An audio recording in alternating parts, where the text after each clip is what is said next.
Good morning, FlossTube. This is Laura, and I'd like to welcome you to Stitching by the Shore, my channel about cross-stitch and other crafting adventures, as you can see from some of the supplies out here.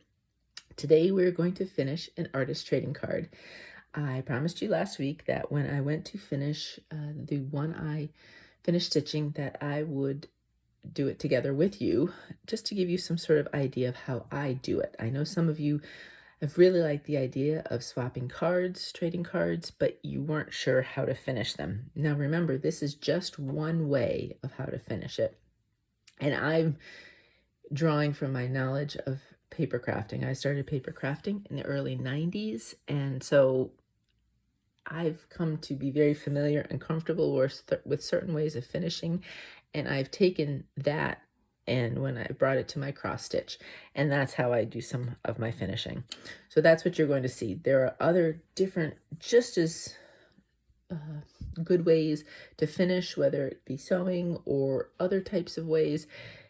So do what's comfortable for you. Play around and figure it out. But if you have any questions or you want me to answer anything, I would be happy to. So let's talk about some supplies. First off, last week I stitched an artist trading card of 3 huts. Now, because I have an idea of how I want to finish it, and you don't want to see me cut on camera, I did do the actual prepping cutting there. So that is what we're going to be trying to finish. Now, an artist trading card is, for just a reminder, any type of medium that is 3.5 by 2.5 inches. It can be in either direction. Any type of artwork that you do, anything is part of the whole experience. So it doesn't have to be stitching. It doesn't have to be stamping. It can be collage or sewing or quilting or paper piecing, or I've seen wonderful just ripped paper pieces of art, hand-drawn, watercolor paint. It's endless, the possibilities. And you can incorporate some of that, which you're going to see. I'm going to incorporate some of the stamp work with my stitching and have a whole combination. You don't have to, though. You could stitch something that was pretty much this size and kind of just finish it onto a backing to keep it strong. That's an option too. So it really, the options are endless and the ideas are endless. So run with it and have a little fun if you want to join me. Just to show you my very first ATC Finish, there's this one. And this one I am just keeping because it's my very first one. And here the only things I used really was I did a little bit of ripped paper, a little bit of ink on the edge of it, just to give some contrast, and attached it to a background piece of cardstock. So that was that first one. And this one I kept a lot of the fabric around it because I liked that idea and I wanted to do that. You could also have something small, and you could even put things over the fabric. There's lots of different things you can do if you don't want to cut it completely down or cut it down like I've got this one going. So I have this vision of this being on the card, and I want some sort of bluish sky and that kind of idea. So what did I do was I pulled out some of my ink pads, and I pulled out 3. I wanted a medium, light, and dark. So I have Gina K Powder Blue. I have Memento Ink Danube Blue and Memento Paris Dusk. Memento ink is my all-time favorite black ink. I use that for black pretty much anytime I need to stamp in black. Gina K has wonderful colors, and then I use quite a bit of Stampin' Up. I used to be a Stampin' Up rep, so I have a ton of their inks. And then there's a few other strays.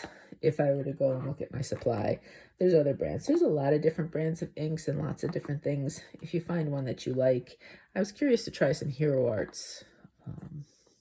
I haven't tried any of their inks, but I thought it would be a lot of fun to try some of theirs. So maybe one day I'll pull some out or get some and try them as well. So those are the inks. I have this idea that with the sky then, I wanted some sort of bird. And I flirted with the idea of just kind of, you know how you can draw it yourself with a pen. But I also realized when I looked through my stamps that I did have, this is a set of 3. You obviously could ink only one if you wanted to. I have this. It's a set from Gina K by the C2, Gina K Designs. and they are clear stamps, so you can see. So I do have a stamp block that I use to put the stamps on. And then for adhering, I use all sorts of tapes. If I'm making cards, for example, or some of the different layering that I do for cardstock, I use double-sided tape. I buy the bigger packages. There was a set in Amazon where you actually ordered and you got 6 of the tapes, and you also got a tape dispenser. I love being able to use the tape dispenser. It's just easy to pull off. And I've had cards stick together.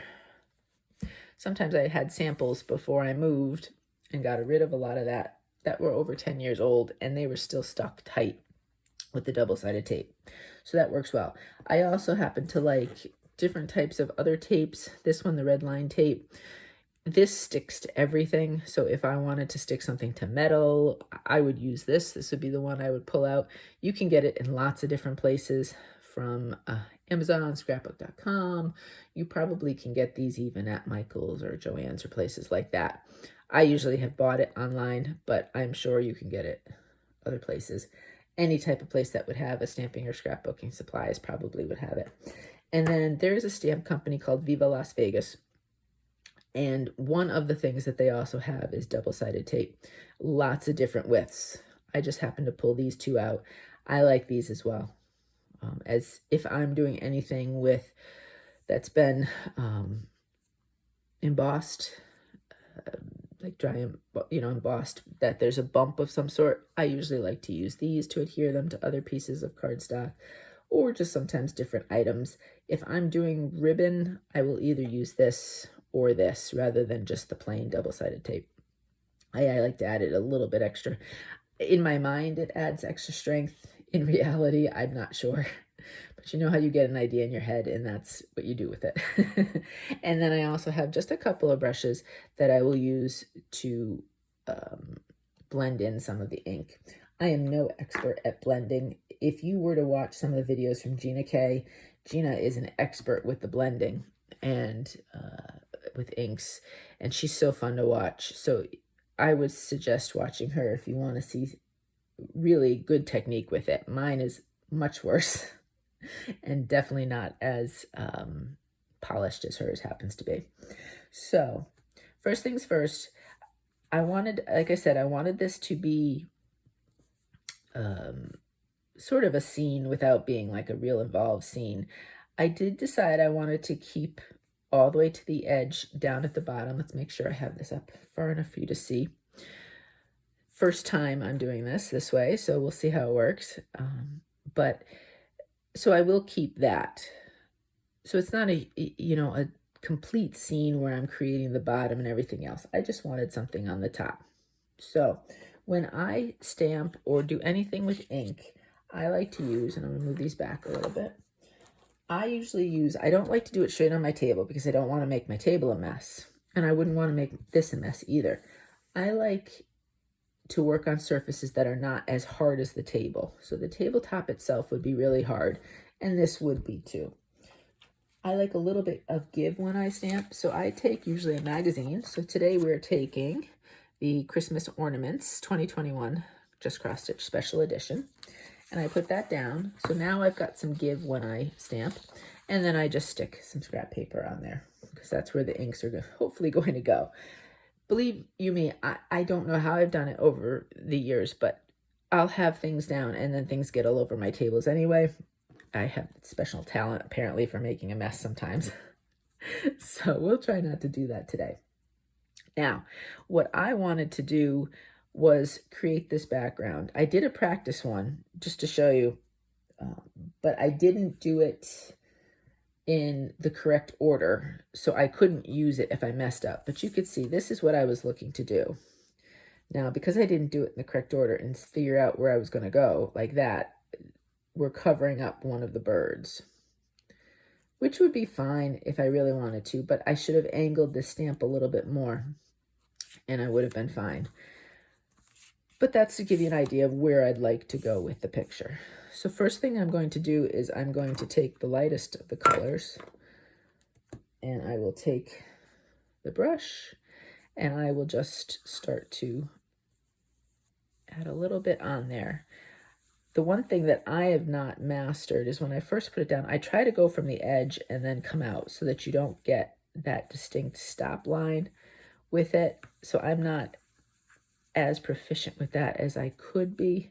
That just takes practice. The more I do anything like this, it doesn't matter if I come down a little bit because that's going to be covered. The more I do this, the better I'll get at it, because I've not explored doing this kind of ink work a lot in the past. I usually just stamped my items or maybe used a little bit on the edges. So that's the first color. And then I'm just going to use the same one for this. Usually you're okay when you go light to dark.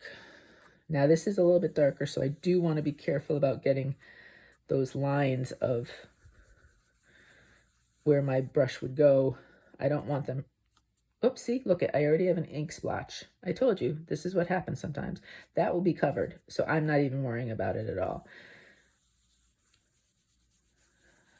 But I honestly don't think I can work with ink and not get things inky. I am quite frankly amazing at that. So I will use a different brush for this one. This is the Paris Dusk. Usually I'll finish any type of inking work that I've ever done ends up with ink on my hands. Again, I have special talent for that, it seems. Now see, that's a little bit more distinct than I would have liked, but that's okay.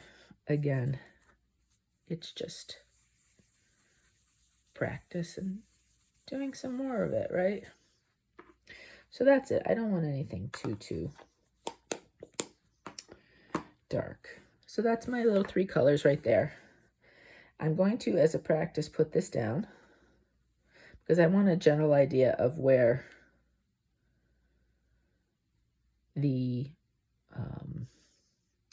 where I want to put the birds. Now I cannot remember if I did it with the dark, so I'm going to practice with that one real quick. If I did the dark or the medium color. So with these, you know, you just put it down. I usually gently put it down and I rock it a little bit. I don't stamp it really hard or brush it a little hard. And then I always do practice stamps. Oh yeah, that's the color I used. Sometimes it won't ink it enough.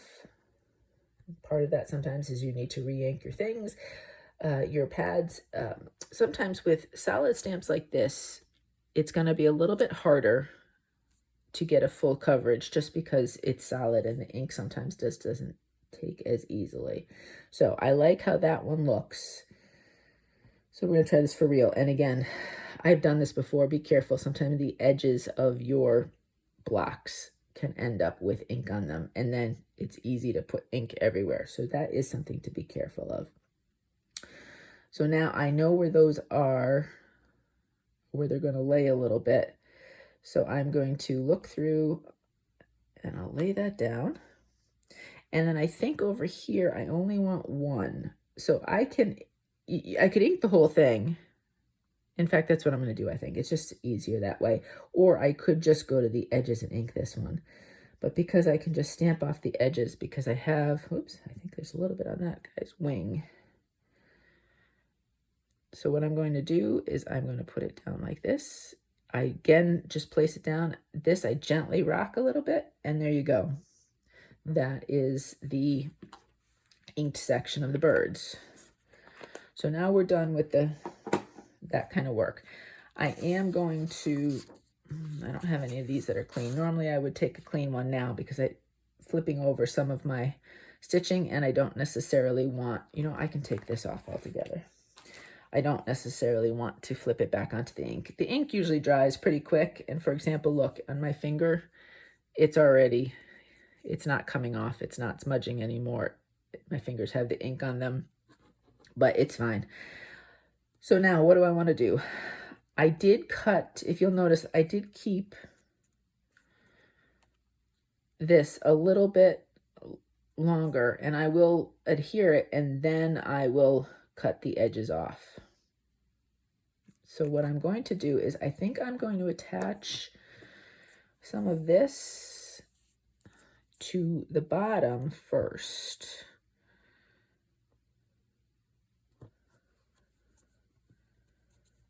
And use my scissors. A lot of these you can rip. I've just over the years cut them with scissors, so it's what I'm used to. And it's very nice. You can take off what you want. If you want to do it, like what I want to do is I want to make sure I'm placing it right. So I'm not going to rip all of it off yet. I'm going to rip part of it off. I'm going to eyeball this,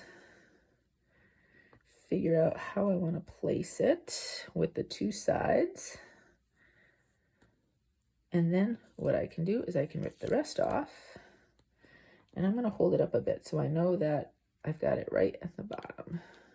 And again, if it's not perfect, like here, it's maybe not 100% perfect. It's up a little bit, if you'll see, but that's okay. So now I will do the thinner one, and I'm going to do a little bit.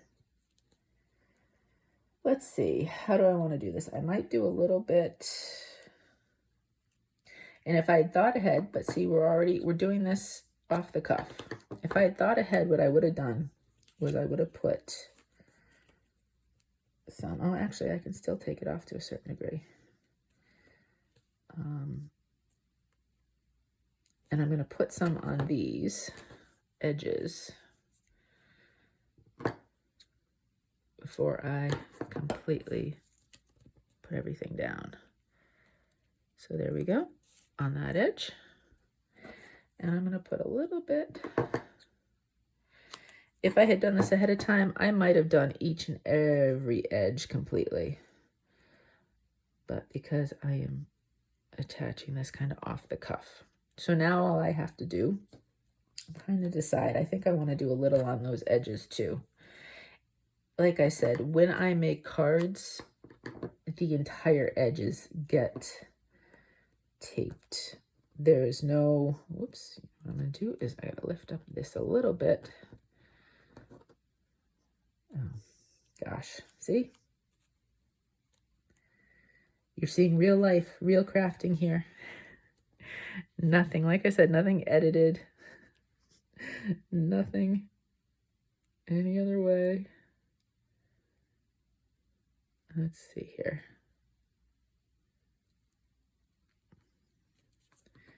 And it is not going to want to see. This is where you would want to do this ahead of time, and then you could just easily take these things off. But my nails are not as long. There we go. As they could be. So I'm going to pull this stuff off, and then I can just put it down nice and easily. Now, I know that the real experienced people that do this will skip ahead and show basically, but I'm not super experienced with this, and I want to show you that there are problems and warts and issues when you do the crafting, and not to get frustrated with it. You know what? I'm going to take this whole thing off for now. And I am going to, this one does not want to come separated. There we go. And now, for example, like this one, say you attached it, it's a little over the edge. You just put the little thing back over. Whoops. And the whole thing came off. We're going to do a new one there. And we're going to do it like this. Nice and easy. So see? Don't worry, no problems here. It's much easier when I do this the backwards way, the way I normally would. Okay, so, oh, did it too long. So just cut it down a little bit. No worries. There we go. For some reason, sometimes I like to eyeball and then rip or cut and then put it down, which means sometimes I am a little bit longer than I need to be. And I do want to put a little bit on these edges, so I'm just going to look. I'm going to reuse that. And I'll use this thinner one and just stick some there. And for good measure, because again, red line tape goes nowhere. I just have to find the edge of it. There it is. I'm going to take a section of red line, and this is where these scissors come in handy. If you use these with the tape, they do not get sticky stuff on them. And I am going to put a section of red line on there just to make sure it is not going anywhere. So there we go. This thing is taped to the gills. So then we come back here, get rid of all of our messes. Bring that back up so you can see. Let's move some of my things out of the way. And I'm not putting it down where the red line is until I absolutely have to, because the red line will stick and stay stuck. So that looks good with the birds. I like how that looks otherwise. So down it goes. Now we start sticking it all down. And you'll find what works adhesive-wise for you. Because I've used the interfacing, I've never used glue, but it is a possibility, I suppose, because it won't seep through with the interfacing. And again, even though there may be tape on these, because I'm using this scissors, I can cut through that section. It's not perfect. There's a little curve to the edge, but that's okay. I cut this side. And there we go. So there's my finished ATC. I added just a little bit of blending with the inks, a little bit of stamping, and then attached my stitched part. Now all I have to do is clean up. So now I have a artist trading card ready for trading, and it's ready to rock and roll. The only thing I will do is I will put my info on the back. So I will put, and I may do that on another piece of cardstock and put it here rather than writing on this one, just to have it. And it'll be the same exact size, and I'll just tape them on together. But I'll put my name, and if I've titled it, and the date, and any other information. If you have any questions whatsoever about what I've done or how I've done it, you can see it's just trial and error. That tape did not work out the first time around the way I 100% wanted it to, but I just persevered and kept going, and it worked out fine. So you can play around with it. And what I like is this one I had messed up, and so I couldn't use that one in the end. But I can get, out of one piece of cardstock, I can get several pieces of these, so that if I made this one and now I have to discard it, I didn't waste a lot of materials. It's, you know, one piece of cardstock, you can get, you know, if you get a package, these would be virtually pennies. I happen to like, for my base white, I do use Papertrey Ink most of the time. They're base white, although I also have some of Gina K's as well. So those are the two options that I do like to use for base white. And then my cardstock of other colors is a wide variety of different companies. But so this one will hit the bricks and it'll get thrown out. And this is our finished piece. So I hope you enjoyed that. I hope it was helpful. And like I said, if you have any questions, feel free to ask away and I'll do my best to answer.